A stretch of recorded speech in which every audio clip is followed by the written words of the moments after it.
You are listening to episode number 57 of the Everything Ham Radio podcast. Today we're going to be talking about things that you need to know about when you first get your license. We're going to talk about some upcoming events and contests, as well as some Hamfest for the next week or so, and we're going to wrap it up with some news from around the hobby. So stay tuned.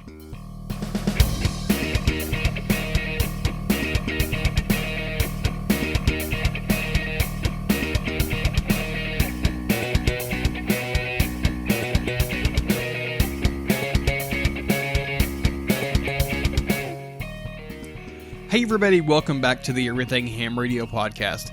In today's episode, we're going to be doing a little bit different. We're going to talk about things that you need to know about when you first get your license or when you're first thinking about getting your license.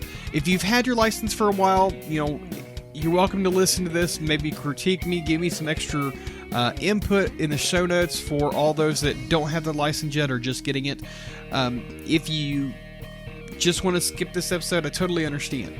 This episode is going to be kind of a dual purpose, a episode for the podcast, but I'm also going to put this on my website for those to listen to that are just thinking about getting their license. So I'm going to answer some questions and talk about some radio, some equipment, some things you need to think about when you're getting your license, after you get it, and so on and so forth. I get so many questions of, I want to get my license, how do I do it?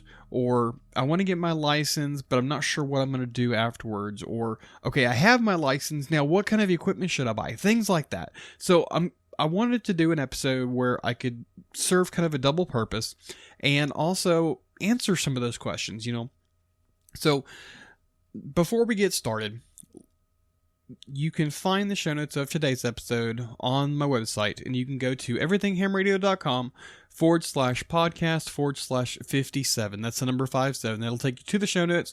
There's a whole bunch of links and stuff on there. There's some there's some affiliate links as well. That'll take you to some things that you can buy to help you with your journey to become a ham. So, that's one thing that I really recommend that you do in this episode. If you don't do it in any other episode, do it in this episode. If you have somebody that is planning on becoming a ham or wanting to become a ham, send them over to this episode for sure. And I'm also going to include a shortcut as well for you to give out for potential hams to answer maybe this question, or for new hams that are asking questions about. You can go to that too. So you can go to everythinghamradio.com/getting started, and I will have that up, and you can listen to this episode, you can look at the show notes and the about page. So let's go ahead and get started, I guess. So the first question, like I said, I get a lot of questions about what do I do now? I'm sure that a lot of y'all get that question as well. So the first thing that we need to answer when you or somebody that you know is thinking about getting their ham license, what are they doing it for? Why are they getting their license? What are they wanting to do? Are they, or are you looking to join your local CERT team, or wanting to assist your local Office of Emergency Management during storms for Skywarn? Maybe you're interested in doing contests or operating in remote locations. Maybe you're more of a computer person and want to do digital communications. Maybe you want to do remote control airplanes or boats or cars, things like that. That's the first question that you need to answer, okay? Once you have that question answered, then we need to figure out what type of license that you're going to need, okay? So if, let's say you just want to do local stuff, you just want to do things like Skywarn, or maybe there's a group of you that are getting your license and you're using it for like off-roading, or just to talk to your buddies or something like that locally. Well, then probably all you're going to need is a technician class license, because that's, it covers all of UHF, basically from 50 megahertz up. You'll get to be able to talk on. And there's a whole bunch of stuff that you can do with just a technician class license. Now, with that being said, if you want to do something like operating from a remote island, or operating from a mountain peak and wanting to talk, around the world or something like that, you're going to need something a little bit more. You're going to need at least a general class license. Now, with the requirement of CW no longer in effect, that's a whole lot easier to do. Granted, there's a lot more technical questions on the general class license and the extra class license, but it's just a test. It's just a written test. You don't have to do the CW anymore. And I know that there was a lot of people back before they dropped it, and even still now, that don't know that the CW is not a requirement anymore. So they're like, well, I don't want to get my ham license because I have to learn CW. I actually saw a person on a forum long ago, and he said something like he had been a advanced class licensee back in like the 70s and had let his license lapse, and he wanted to know whether or not he had to take the code again, what he had to do to get his license back, and so on and so forth. So there's old hams that used to be hams that are no longer hams, or maybe those that were a radio operator or something like that in the Navy during their early days, I guess you could say, and they don't know the code, they don't want to learn the code, they think they're too old to learn the code, whatever the reasoning may be, and that's what's been holding them back from getting their license. Well, they don't have to do that anymore. So that's one stepping stone down that you don't have to do. It's just a written test now. Okay? So now that we know why you're getting your license, and now that we know really what you need to get, what class that you need to get, the next question is, how do I get it? Okay? How do I learn the material? Okay, there's several ways that you can do it.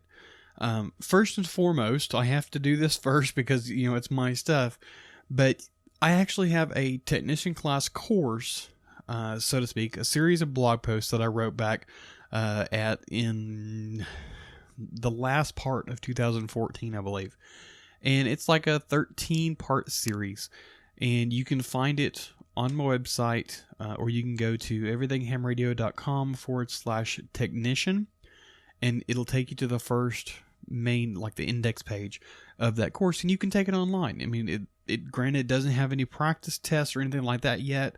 I've been trying to get that, but I haven't got around to it.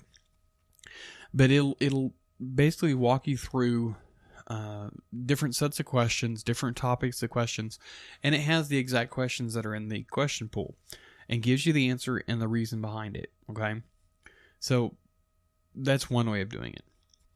Now I'm working on the general class now, but that's probably not going to be anytime soon. Of course, if you're listening to this right now, which is February of 2017, I don't have it. But if you're listening to this later on, I might have it, so make sure you head over to my website at everythinghamradio.com and check it out. There's a link at the top in the menu called Courses. Now, another way you can do it is with study guides, okay? And the one that I probably recommend the most is, they're called No Nonsense Study Guides, and they're written by Dan Romanchik, KB6NU.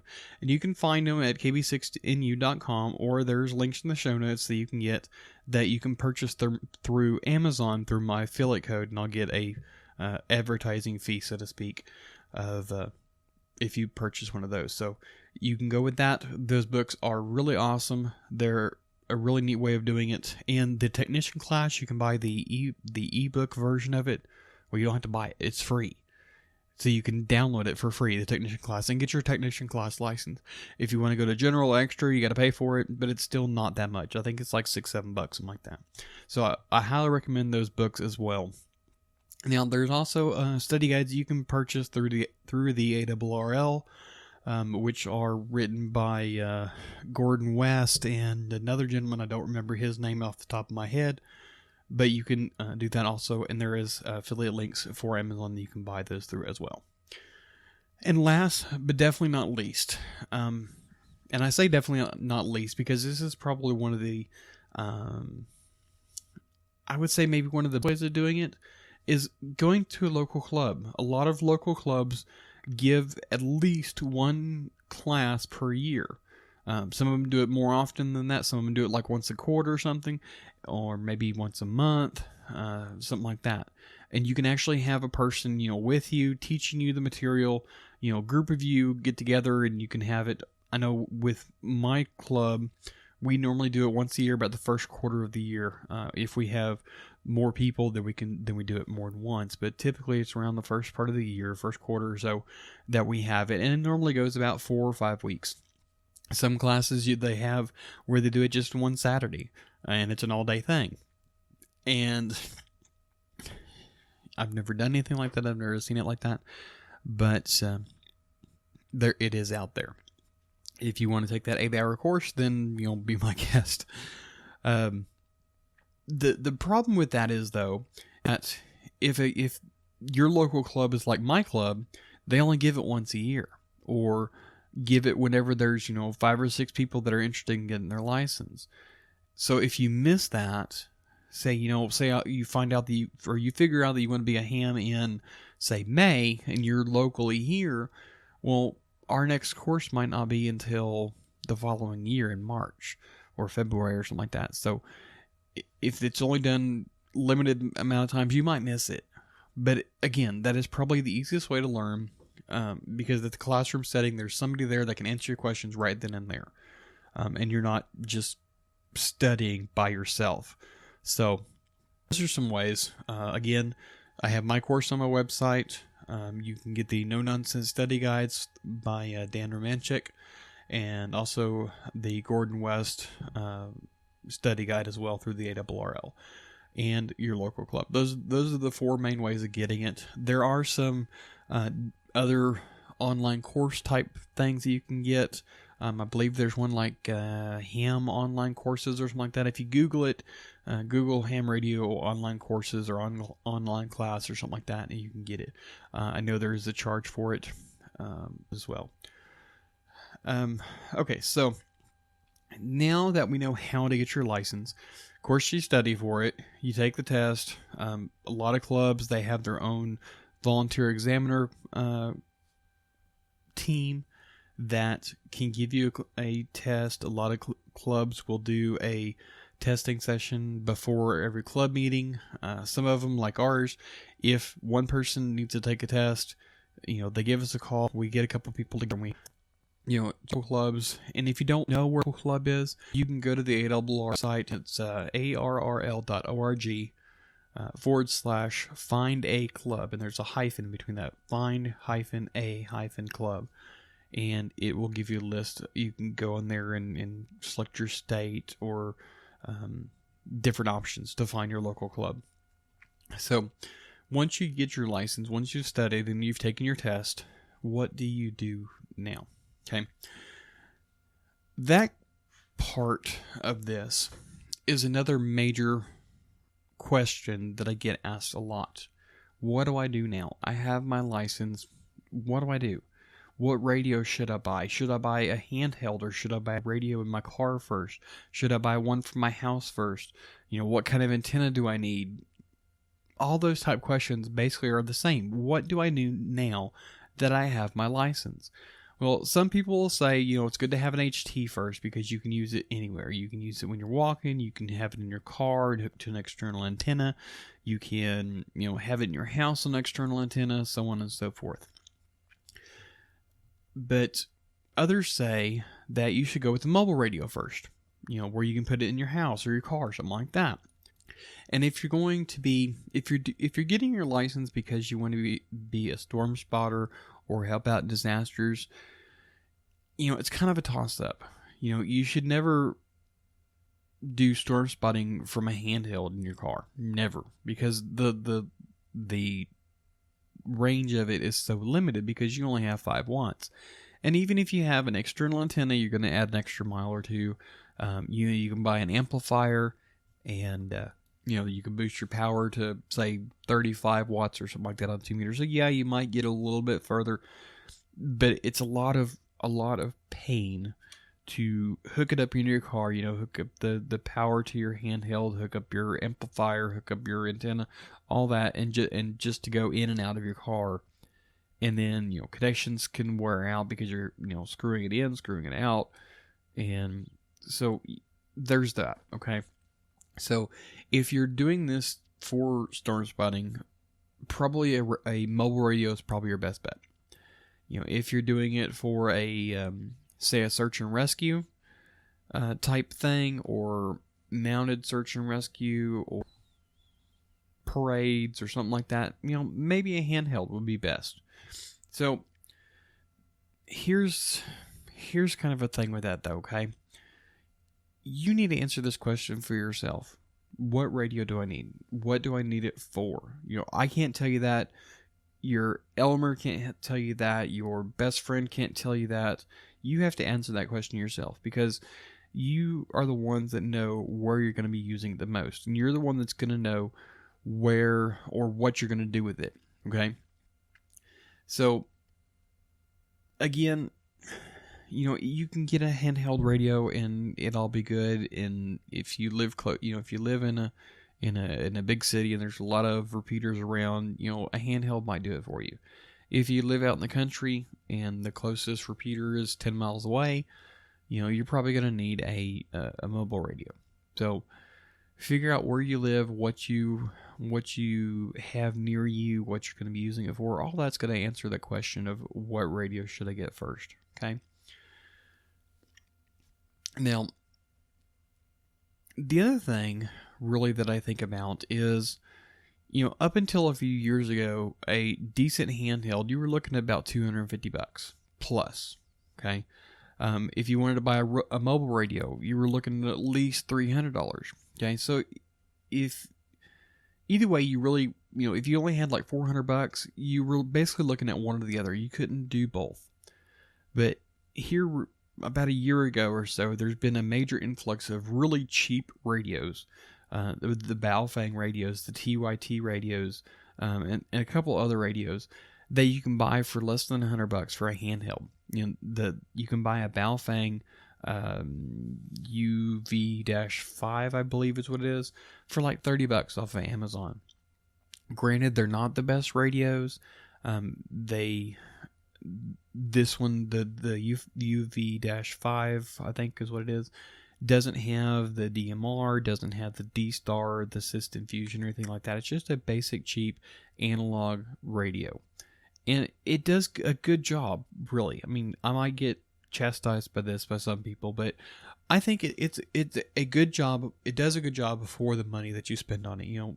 How can you go wrong, really, with a $30 radio?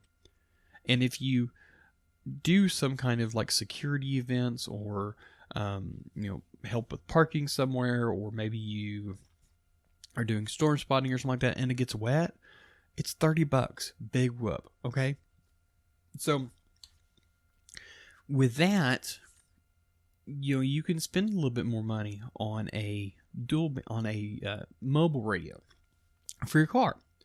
You can spend that $300 for a car radio and $30 on a handheld radio, and you get both.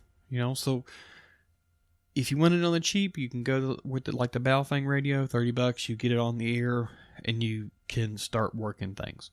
If you have a little bit more money, you can look at that option, buy a fairly cheap mobile radio, and then get a cheap handheld radio. If all you're going to do is like search and rescue type things where you just need a handheld, don't buy the Baofeng radio. Go with something a little bit better. Go with like a Kenwood radio or a Yaesu radio or an ICOM radio, something like that. Something that's a little bit more durable, has a little bit more oomph to it, I guess you could say. And that's a better radio, basically. A good quality radio. So whether you decide to go with an HT or a mobile radio, don't just get any one, okay? Don't just go out and buy the cheapest one you can find, other than if you're looking at just the Baofengs. But don't just get any one. And the main thing, really, that I think is probably one of the most important features of a radio, whether it be an HT or whether it be a mobile radio, is that you get a dual band, dual receive radio. Okay, and that's one that has typically 2 meters and 70 centimeters are your two major bands that you will talk on as a technician. But you also want to make sure that it has the dual receive function. And the reason behind this is because if, when you have the dual band, dual receive, typically you have what's called a crossband repeat function. And this is great, especially on a mobile radio, because if you have that mobile radio that has that dual band, dual receive, and it has that crossband feature, you can set it up in your car, and set it for crossband repeat, and use your handheld, in your house or in your hunting stand or something like that, and you'll go from your HT to your car to the repeater, so you can get a buku difference of transmission distance with that. Okay. So make sure that you get that. And typically the easiest way to spot this, right off the bat, make sure that you look at it a little bit further. But typically the easiest way to spot a radio that has dual band dual receive is if it has the dual frequency display. If it has, typically they're, about the same size. They're not like big letters and small letters. They're typically about the same size. So make sure you do that. Make sure you check the specifications of the radio. Make sure it has dual receive or it has crossband, something like that. Okay. That basically covers the VHF. If a technician is all you're looking at, that basically gets it. If you're looking at doing some digital work or long distance work, you're going to need more of an initial investment, because HF radios, let's just face it, they're not cheap. Okay. If you're looking at doing something like summits on the air, or de-expeditions, or working from a remote island or something like that, you're going to need something a little bit more. Okay, you're going to need an HF radio, and those can start. You can find some fairly cheap HF radios used for $500 or so, but for a new one, for a good one, you're looking upwards of $1,000 or more. Okay, if you're looking at doing something like summits on the air, or working remotely at your campsite, or on a remote island or something like that, you're also going to need something portable. Okay, and there's some good things. There's the Helicraft KX3 or the KX2 are great little radios that are super cheap, super portable, have their own battery. I believe they even have a built-in antenna that you can use. So I've done several episodes on things like this, on SOTA, which is episode number 17. The National Parks in the Air that was going on last year is episode number 16. Special event stations, there's QSO parties and things like that you can listen to back in number 18. And also I did a episode on contesting, in just a general overview type thing, in episode number 20. So each one of those, if you go to everythinghamradio.com/podcast and then the number, it'll take you to those episodes. So let's take a quick break, and we'll continue on when we get back. So I would like to thank my sponsor for this podcast. That's West Mountain Radio. For those of you that don't know who they are, they make some awesome equipment, and I've had the pleasure of using some of it over the past 15 years or so. They make several pieces of equipment that are so well built and they're so useful. Things like the Rig Blaster, the Rig Runner, and the really awesome DC-to-go boxes. I want to talk to you a little bit about the Rig Blaster. In a previous episode, I've talked a little bit about the Rig Runner several times in previous episodes, but today I really want to talk to you about the DC-to-go boxes, because these things are really nice setups, okay? They're hard plastic cases that you can put a car battery into or a deep cycle battery into. You can stick that on your station's floor or on the ground beside you if you're working like field day or some kind of event, and it has a Super Power Gate PG40 and a Rig Runner mounted to the side of it. Everything that you need to make sure that your station stays on the air when it comes to power, okay? The Power Gate provides a uninterruptible power supply in case you lose AC power. Basically, you hook your power supply to it, you hook your battery to it, and then you go out from there to your Rig Runner, and from there to your radio. If you, for whatever reason, you lose AC power, it'll automatically switch over to your battery, so you will not be down one bit. So super awesome. Also, the Rig Runner that's on it, there's two of them that I really want to talk to you all about. One of them is the Rig Runner 4008, and it provides 40 amps of DC power in, and it's spread over 8 slots. Each slot is individually fused as well. There's also the 4007U, which gives you 40 amps coming in, but it's only over 7 slots. Now, you might think that the 7 slot one might be a little bit less likely to be used, but unless you need that 8 slot, I would definitely go with the 4007U, and here's why. There's some extra features that are built into the 4007U that's not in the 4008. Things like a digital load meter, a USB charging port, as well as a solid-state push-button on-off switch and automatic shut-off for high and low voltages. Both of these things are mounted onto the side of the box. All you have to do, drop in a battery, hook them up, and you're ready to go. No matter where you are, if you have it mounted in your station, if it's at your repeater site, if you're working field day or a QSO party or whatever, these things are awesome things, okay? There are couple pre-made versions. The two that I've talked about today, for the 4008, it runs $249.95. For the 4007, use $269.95. Great price for what they have. If it's a little bit much for you, you can make your own. Maybe you want a little bit more. Either way, you can even mount a power supply onto the box itself, so you have one fully self-contained power source. AC power, battery, switching unit, the rig runner, everything, and away you go. So make sure you head on over to West Mountain Radio and check them out. You can find them at everythinghamradio.com/WMR. And if you go to that website, you get a special gift whenever you purchase something and use the code. And you'll find that on that website address that I just gave you. And it's a USB power monitor, a load monitor rather. So make sure you go over and check them out. Again, that's everythinghamradio.com/WMR. Okay, so we're back. Next thing I really want to talk to you about is make sure that you find an Elmer. Now, what exactly is an Elmer? If you just got your license, you might not know about it. An Elmer is basically somebody that can take you under their wing and show you the ropes, okay? They are the ones that you can go to answer those questions that you just can't seem to figure out. They're the ones that can help you set up your radio system, set up your antennas, answer your questions, kind of push you along along your ham journey. Okay. Now, probably the number one reason that somebody that gets their license never uses it or fails to continue to use it is because they don't have an Elmer, and they don't have somebody they can go to ask the questions, and they get either confused on the information that they have, or they have no idea what to do, or they just don't want to get on the air, and they just kind of give up. So make sure you find an Elmer, okay? If you haven't done so, please do so. And if you don't know where, check out the ARRR website to find a club near you. Go to some of them around you. If you're lucky enough, then there's more than one. Go to each of them. Check them out. Check out what they're all about. Go to several club meetings. Go to one club meeting. Find which one is the best fit. And you can join all of them if you want.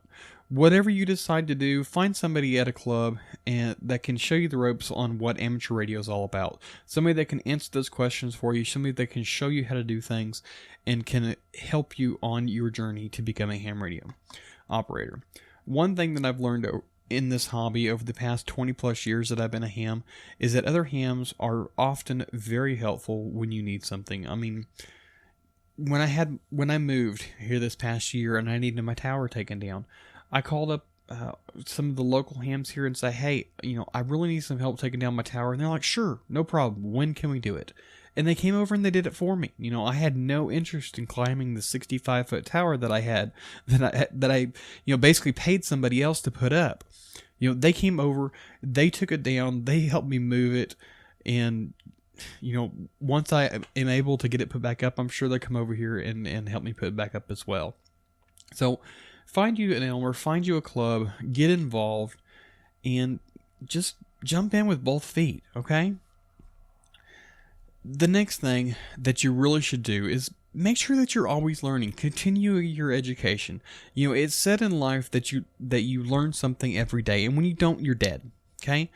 Ham radio is basically the same thing. Learn what you can, read, listen to podcasts, listen to, go to the ARRL and read the news. There's so much information out there that people are spreading that you can learn something. And if you don't know what you're missing, you're just not going to do it, right? If it wasn't for say if it wasn't for an episode that you listen to my podcast, maybe you might not have known of anything about soda. Today actually, today's the 21st of February, and I listened to the Ham Radio 360 podcast, and it was about the parks on the air. It was the WWFA, Worldwide Flower and Fauna, I think, Parks on the Air, North American Division. They were talking basically about a continuation, so to speak, of the national parks in the air that we had last year. And it's not just national parks. You do state parks. There's like 4,300 different parks in the United States alone, or in their system, that you can, quote, activate and get points for and get different things. So, I had no idea that even existed. And according to this podcast, the gentleman that Kale had interviewed for this podcast, it's been around since like the 1980s or 90s, something like that. And I had no idea about it. I've been a ham since 95 and I've never heard about it. So you learn something every day. And if you don't, then, it might not be about ham radio, but it has to be about something. And, maybe it's about electronics, maybe it's about antennas, maybe it's about, how to balance your checkbook, whatever. Just make sure that you learn stuff, because if you don't know what you don't know, then you're not going to know what you know. Does that make sense? I don't think it really does. But anyways, there's lots of places that you can find on the internet to get some stuff. I listed some of them in the show notes of today's episode, and there's a whole bunch of links on my website. But just to name a few, the Ham Radio 360 podcast, my good buddies Kale and George and Jeremy over on the Ham Radio 360 podcast and the Workbench podcast, they have some awesome topics over there. The main thing, the Ham Radio 360 podcast, is every other week, and he'll do interview style type episodes, and I've learned a lot from him. Kale has been awesome. I guess mentor maybe for me when it comes to podcasting. I mean, he's been great. I mean, answering questions and all that. And George and Jeremy do the opposite weekend, the opposite Tuesdays, and they do with the Ham Radio 360 Workbench podcast, and they do like deep dives on technical information. I think last episode, I believe they did like remote sensors or something like that for repeater sites and stuff, and that was a pretty cool thing as well. The KB6NU website, he's got a blog on there that he does, and he's a great guy to know. I mean, he's like the I think he's like the section training officer or something like that up in Michigan, I believe. But he's got a lot of really neat information, and he puts out like a monthly newsletter column, and he's got like several hundred clubs that get this newsletter column and put it in their newsletter. The Amateur Radio Roundtable, which I recently found not too long ago, it's a weekly live amateur radio broadcast, and it goes like like an hour and a half, 2 hours, something like that. It's on YouTube. It's actually on a shortwave, a world-renowned shortwave radio station that's heard worldwide. It's rebroadcast on that. And there's a lot of great topics on there as well. You can go to the ARRL website. A lot of information, a lot of training, and a lot of different things that you can find on there. The QRZ website, QRZ.com, has a lot of stuff on there. You know, it used to be where it was just a website that you would go to look up call signs. And now it has so much more forums and trainings, and you can take practice tests on there, and just so much stuff on there that it's a very useful tool. I actually found, several questions that were put on there that gave me ideas for show topics and stuff. Eham.com has a lot of stuff as well. But that's just to name a few. You can go to my links page on everythinghamradio.com and check them out. There's a lot of really neat websites out there, and if there's not something there that you like, do a search for it. Do ham radio, type it in Google, ham radio, and go through it. Don't just stick on the top page, because there's a whole bunch of them out there. A lot of people have blogs, a lot of people have podcasts. I think there's like 10 or 12 ham radio podcasts, I believe now, that have a lot of really neat information. So continue to learn. I mean, that's one thing that I can't stress enough. You know, if you don't know what you don't know, then you're never going to do it. So learn something new, try it out. And, you know, you may love it, you may hate it, but you don't have to do it anymore if you hate it. But if you love it and you didn't know about it, then, you know, how could you know you love it? And that didn't make any sense either. But anyways, so I'm sure there's probably something that I'm missing, something that I'm just not sure about. But I'm going to have extra stuff on the show notes of today's episode that's not in this podcast. I'm going to have some links to some radios that I think are good radios, some reading material as well. There'll be several links on there. Some of them will be affiliate links, some of them won't be. Check out West Mountain Radio. They have some awesome equipment on there as well. So I guess that's pretty much it for this episode. This one's kind of maybe a little bit shorter. But yeah, that's pretty much it for becoming a ham.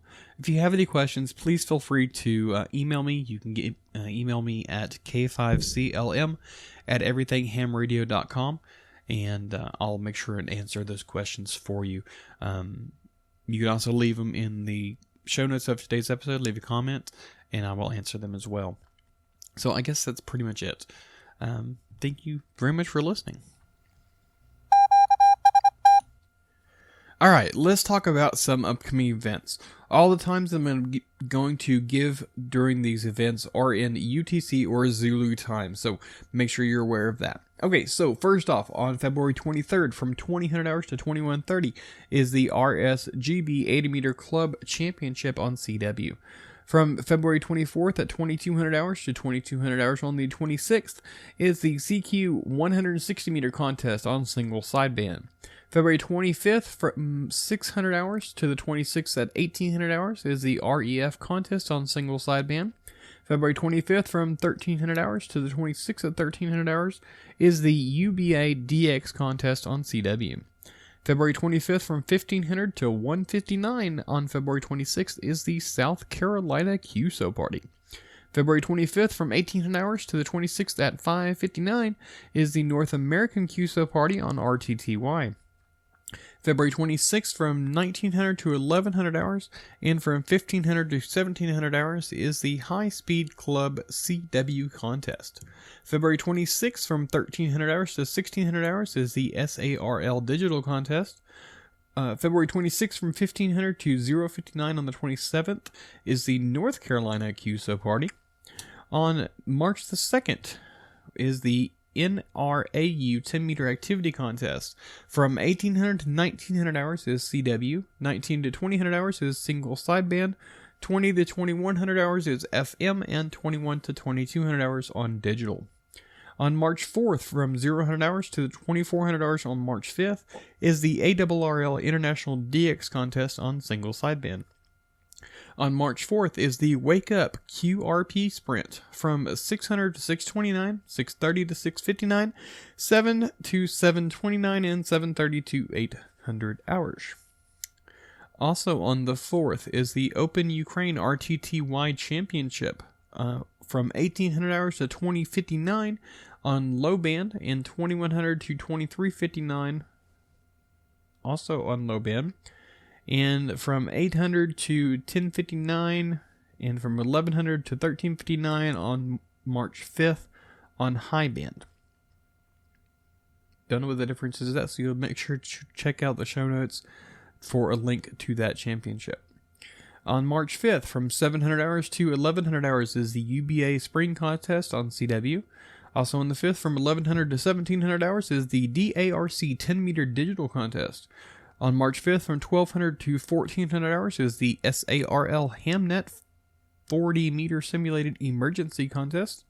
March 5th, from 1200 hours to 1600 hours, and from 1800 to 2200 hours is the NSARA contest.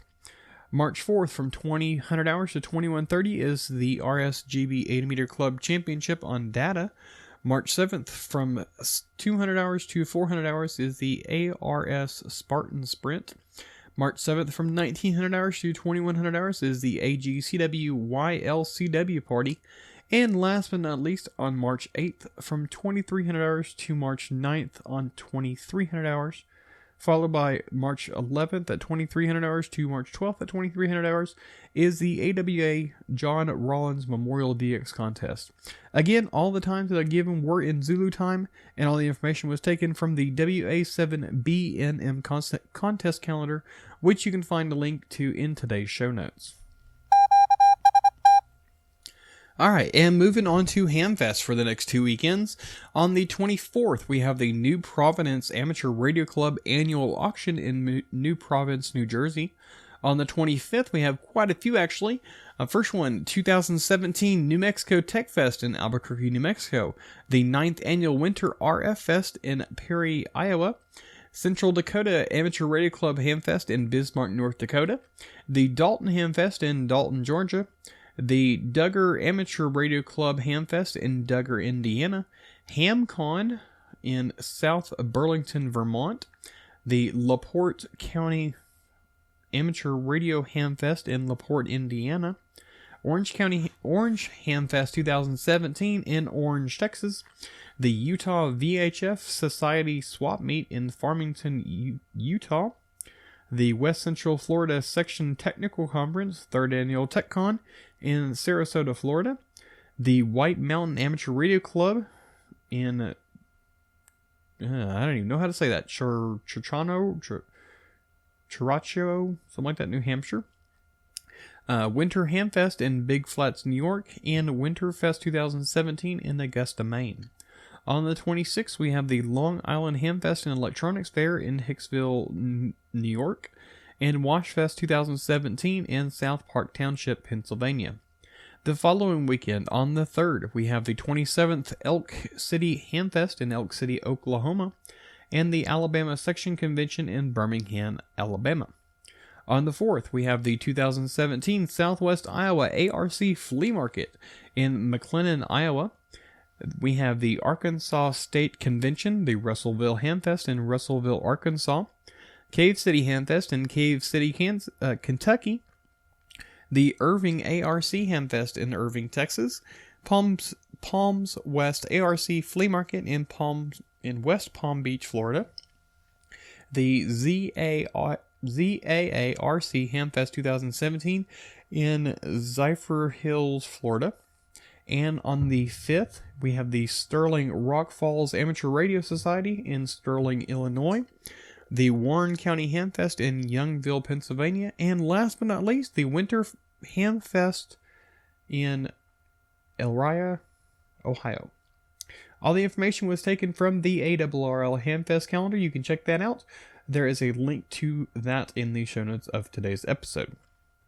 Alright, let's move on to the news.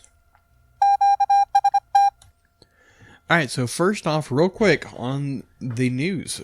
Field Day 2017 packets are now available. Can you believe that?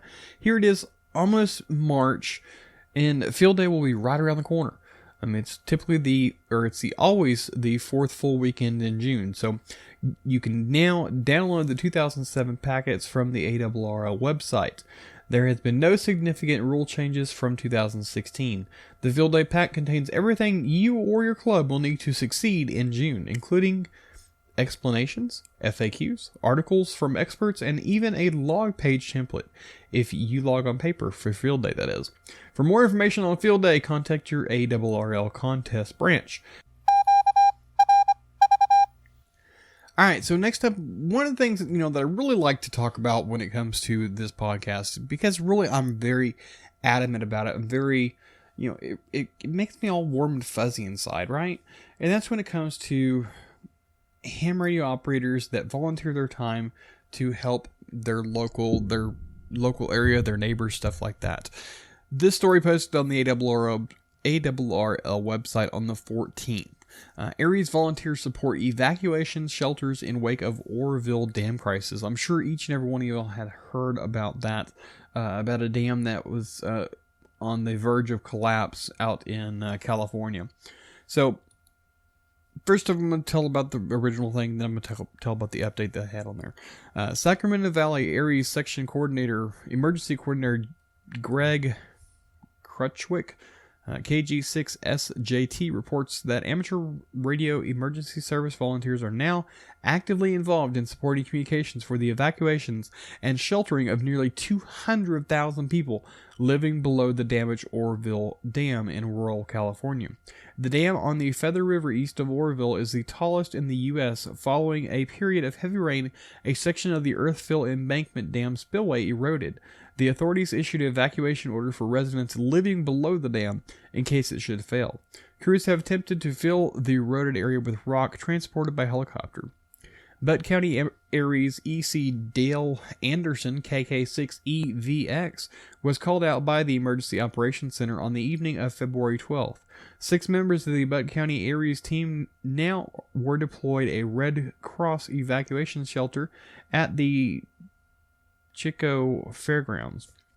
Anderson said shelter managers were discussing the need to establish a radio link with the National Guard.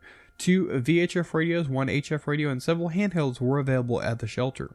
On February 12th, Yuba Sutter, Aries EC Steve Sweetman, K6TAZ, opened and managed a net to provide information and gather reports on road closures or problems during the evacuation. The net received reports from radio amateurs who were evacuating. Traffic was reported to be very heavy, with a trip that would normally take 20 minutes extending to a 3-hour stop-and-go ordeal, Sweetman said. The net also gathered information on where evacuees could get fuel for their vehicles. This became a critical need as thousands of people evacuated from their houses with a 1-hour notice, Chadwick said. Adding that the net has continued in operation. Sweetman is operating from his house on a high hill outside of Yuba City. Chadwick said he is safe from flooding and currently has 17 evacuees staying on his property. The Sacramento County EC Vince Caraccio, sorry, I probably butchered that name really bad. I hope he's not listening. His call sign is KI6NHP.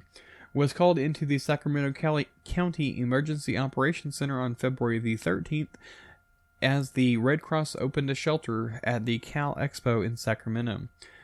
Crutchwick said the Sacramento Valley section has received offers from him outside of California offering their help if needed. FEMA reports that 20 shelters were open with 3,680 occupants. At this time we are doing fine, he says, to the ARRL, although power outages have been reported in Yuba and Sutter counties.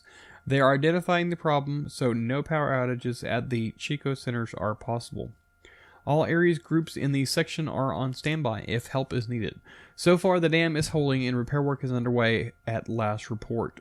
According to the California Department of Water Resources, evacuation orders were issued to residents surrounding Lake Oroville late Sunday afternoon. DWR has been monitoring the conditions of Lake Oroville, Maine, and auxiliary spillways around the clock for signs of erosion that could threaten the integrity of the emergency spillway and allow large uncontrolled flows to the Feather River, the agency said on its website, to lower the lake level and thus reduce flow and the potential for erosion at the top of the emergency spillway. DWR increased flows down the main spillway damaged concrete chute to 100,000 cubic foot per second. That is a lot of water, y'all. Current releases remained within the capacity of downstream channels. Oroville Dam is a separate structure from the emergency spillway and remains sound. Now, as of February the 14th, there is an update on this. Authorities have now lifted the mandatory evacuation order issued over the weekend, and residents who could have been affected by the catastrophic flooding from failure of the Oroville Dam emergency spillways. Residents may now return to their homes, but have been advised to remain vigilant should the situation again become critical. The Red Cross shelter in Chico will remain open through a predicted storm. So, one day you have, potential major flooding. The next day it's all over with. Great job for all those that worked out there and those that activated. Everybody, first responders, everybody, great job. thumbs up, kudos, all that good stuff out there to y'all. Alright, so that pretty much wraps up this episode, and I really think that I probably should apologize. Y'all may not recognize, or notice anything different, but this episode was a real kind of shot in the dark for me, I guess you could say. Basically, everybody in my family had this stomach bug for like the past, 5-6 days, something like that, since about Thursday. First off, my little baby came down with it, my 2-year-old. Then I got it. Now our 7-month-old has it, and we're just waiting on everybody else to get it. So it's been a very trying weekend, and pretty much everything that I got in this episode was thrown together yesterday while my wife ran errands, and I did it from my phone while I was watching the baby. So it was quite fun. So I apologize in advance for any inconsistencies that I had during the recording of this episode. Here it is, almost 11 p.m. and I should have been in bed about an hour and a half ago. So if you didn't notice anything, just totally disregard this whole section here. But if you did, there's the explanation for it. So hopefully next episode will be a whole lot better and a lot more organized. This one kind of flew by the seat of my pants, so to speak. I am going to try a couple of other things, and I don't know. There's some things that I'm wanting to try. Things I want to kind of change maybe a little bit, and yeah. So stay tuned for later things. I did finally hear from Alan on his contest winning. I still haven't heard from the other person, Eric. I haven't heard from Eric yet. So, Eric, please, shoot me an email. Tell me that you heard it, because I'm probably going to have to yet again draw another name, and I really don't want to do that. I mean, this is like the second person now that I haven't heard back from to claim these ebooks, and I don't understand why. So, I might just send out a thing to everybody, hey, do you want this? Are you a technician and you're looking to upgrade? Let me know. and just pick out some from them, because here just randomly picking out for my things, I'm just not getting a good response, and I don't understand why. I've sent individual emails. I've sent a group email to my list. I've said it now twice, I think, 2 or 3 times on the previous episode, and I still haven't heard back from Eric Broyles, I believe his last name was. I don't have it here in front of me, and unfortunately my internet is down right now, so I can't look it up. But I know his first name is Eric, and I believe his last name is Broyles or Bryles or something like that. So please, Eric, please shoot me an email, k5clm@everythinghamradio.com, and let me know that you heard that you were the winner, so I can get you these ebooks. Stay tuned next episode. If he hasn't contacted me by next Monday or so, then we'll go from there. I guess that's pretty much it. Make sure you head on over to the show notes, check out the additional information on there, the links that I have on there, and if you're looking to buy some books, some radios, some things like that, if you have somebody that is wanting to get their ham license, send them over to this episode, let them listen to it. And check out my website as well. Again, the show notes can be found at everythinghamradio.com/podcast/57. That's the number 57. You can follow me on Facebook at facebook.com/everythinghamradio. I also have a group at facebook.com/groups/everythinghamradio. I'm on YouTube, and I actually did a new type of YouTube video this last episode. I actually put some graphics and stuff like that on it. Probably not going to do it for this episode, but in the future, I'm planning on changing up the way that I do my YouTube videos. I'm planning on doing like a face cam type thing and actually doing it all high tech and stuff like that. So we'll see how that goes over. But you can find that at youtube.com/everythinghamradio, and I'm on Twitter at K5CLM. I'm also on like Instagram and stuff like that, but I don't use them a whole lot, but I am on there. So make sure you check those out, follow me, and share my content. I greatly appreciate it. I guess that pretty much wraps it up. Again, I want to say thank you to West Mountain Radio for your sponsorship of this podcast. And thank you, all of y'all, for my listeners. Thank you to my listeners. Y'all are great. I thank you for listening. I thank you for sharing. And please continue to do so. Share this podcast with your friends. Help me to help y'all. So I guess until next time, this is K5CLM signing out. 73, y'all.